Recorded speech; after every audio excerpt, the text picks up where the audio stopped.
किसी ने बड़े कमाल की बात कही है कि प्रभु कहते हैं कि अगर तू किसी का कुछ नहीं बिगाड़ेगा तो मैं तेरा कभी कुछ नहीं बिगड़ने दूंगा। नमस्ते, माय एफएम से मैं हूं आरजे कार्तिक। एक बड़ी छोटी सी कहानी है। गांव के दो किसानों की बड़ी मित्रता थी दोनों की आपस में, और हर साल कहते थे अगले साल जो है केदारनाथ चलेंगे, अगले साल केदारनाथ चलेंगे। ऐसे करते करते दोनों की उम्र 60 की हो गई। तब जो है दिनेश जी ने अपने मित्र महेश जी से कहा कि भैया अब तो चलना ही पड़ेगा, अब कोई बहाना नहीं चलेगा। दिनेश जी थोड़े उस किस्म के व्यक्ति थे कि वो चिंता कम करते थे, महादेव को सौंप देते थे कि आप देखो। महेश जी को लगता था चिंता तो करनी पड़ेगी, खेती है, ये है, वो है, पशु है, सब। तो बोले अरे नहीं अभी नहीं चल सकते। बोले नहीं, चलना पड़ेगा, हर साल यही चलता है तुम्हारा। बारिश का मौसम भी खत्म हो गया था। बोले चलो अब चल लेते हैं, फिर पट बंद हो जाएंगे। तो दिनेश जी ने महेश जी को राजी कर लिया। यात्रा प्रारंभ हुई। घर वालों ने थोड़ा खाने पीने का सामान बांध दिया कि लंबी यात्रा है, पुराने जमाने की कहानी है। थोड़ी बस से यात्रा की, थोड़ा पैदल चलते रहे। ऋषिकेश से ऊपर पहाड़ की तरफ बढ़े तो बस ने जहां उतारा वहां से पैदल यात्रा प्रारंभ की। एक गांव के बाहर जब निकले तो देखा वहां एक छोटा सा मकान था। बड़ा बुरा हाल हो चुका था उस मकान का। दिनेश जी उस मकान को देख रहे थे। महेश जी ने कहा कहां इसमें उलझे हो यार, चलो तुम मेरे साथ चलो, आगे बढ़ो, कहां उलझे हो, चलो चलो चलो, पट बंद हो जाएंगे, चलो। महेश जी को दिनेश जी ने कहा तुम जाओ, मैं आता हूं अभी, चलो। महेश जी ने कहा आ ही जाएगा, दोस्त है, आ जाएगा पीछे पीछे, पुराने दोस्त थे। चल दिए महेश जी, आगे बढ़ गए। दिनेश जी उस मकान के अंदर गए तो जाकर के देखते हैं कि घर का जो मुखिया है वो पलंग पर लेटा हुआ है, बुखार में तप रहा है, कुछ बोलने की अवस्था में नहीं है। तभी एक बच्ची के खांसने की आवाज आई। जाकर के देखा दूसरे कमरे में बच्ची रो रही थी, और उसकी दादी जो थी वो पलंग पर लेटी हुई थी। दादी भी बुखार में परेशान थी, बहुत तेज बुखार से पीड़ित थी। दिनेश जी ने पूछा उस बच्चे से कि बेटा क्या हो? बोले अभी बहुत तेज जो है बाढ़ आई थी, बहुत तेज बारिश हुई, आंधी तूफान। पिताजी की छोटी सी किराने की दुकान है, वो भी बह गई बाढ़ में।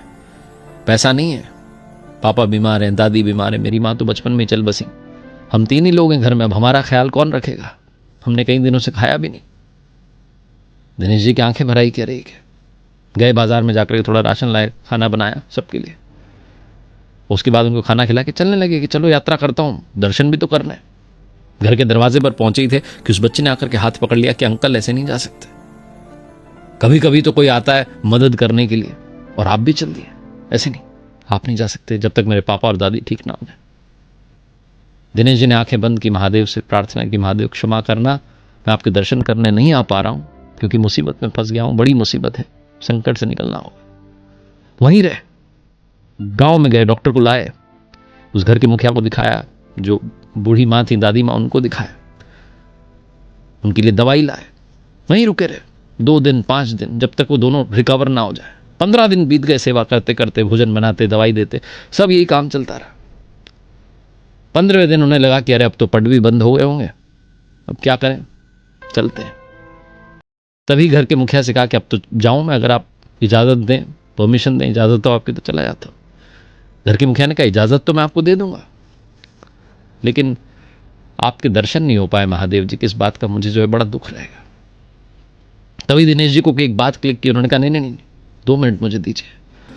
वो गए, अपने बैग में जाकर के देखा तो उन्हें वो अंगूठी मिली जो उनकी पत्नी ने सोने की अंगूठी दी थी कि महादेव जी को चढ़ा देना केदारनाथ में।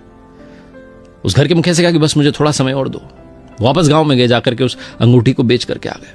जो पैसा मिला ला करके उस घर के मुखिया के हाथ में रखा कि भाई साहब ये थोड़ी सी और मदद करना चाहूंगा, जितना था सब आपको दे दिया, और ये पैसा इसलिए दे रहा हूं ताकि आप फिर से अपनी किराने की दुकान खोल पाए, आपका जो है जीवन ठीक चल पाए।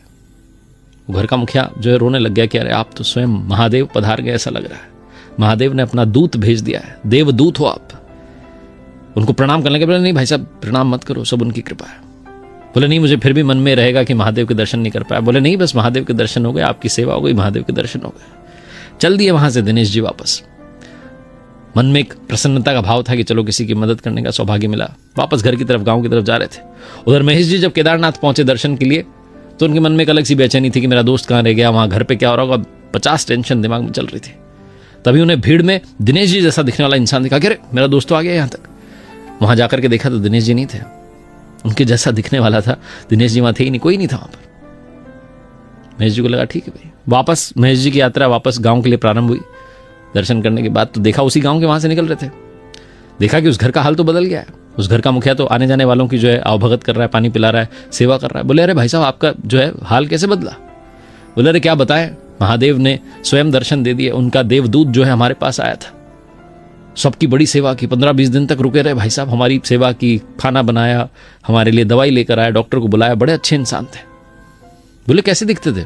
बोले आप ही के जैसे दिखते थे, ऐसा लग रहा था जैसे आपके दोस्त थे। महेश जी को बात समझ में आ गई कि दिनेश यहीं रुका रहा और इनकी मदद करके गया है। महेश जी जब वापस गांव में आए तो अपने मित्र को जाकर गले लगा लिया और कहा, असली दर्शन तो तुमने किए, और सच बताऊं तो तुम्हारे जैसा दिखने वाला व्यक्ति मुझे केदारनाथ में दिखा था। ऐसा लगा इसे महादेव ने स्वयं तुम्हारी आत्मा को वहां दर्शन के लिए बुला लिया। बड़ी छोटी सी कहानी। सेवा करना परम धर्म है। अगर आप किसी के चेहरे पर प्रसन्नता ला रहे हैं, महादेव आपसे प्रसन्न हो रहे हैं। छोटी सी कहानी यही सिखाती है।